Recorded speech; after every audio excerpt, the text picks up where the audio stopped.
Have you ever heard of muscular dystrophy? It's more than just muscle weakness.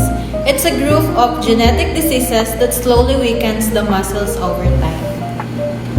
Muscular dystrophy or MD refers to a group of inherited disorders that cause progressive muscle loss and weakness.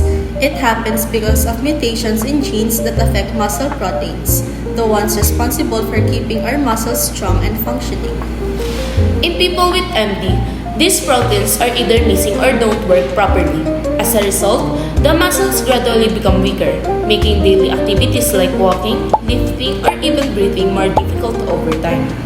There are 30 types of muscular dystrophy, but the most common ones include Duchenne muscular dystrophy, mostly affects young boys and starts around ages 2 to 5. Becker muscular dystrophy, similar to Duchenne but less severe and starts later. Myotonic muscular dystrophy, affects adults and can cause stiffness in the muscles.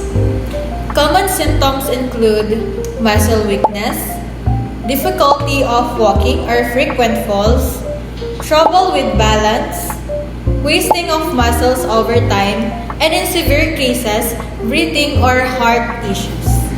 Muscular dystrophy is usually inherited, meaning it is passed down through families. Diagnosis is often done through physical exams, genetic testing, blood tests, and sometimes muscle biopsies.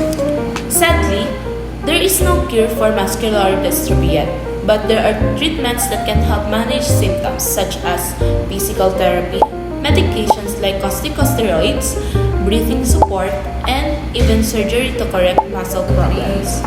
Let's raise awareness and support those living with muscular dystrophy. Together, we can make a difference.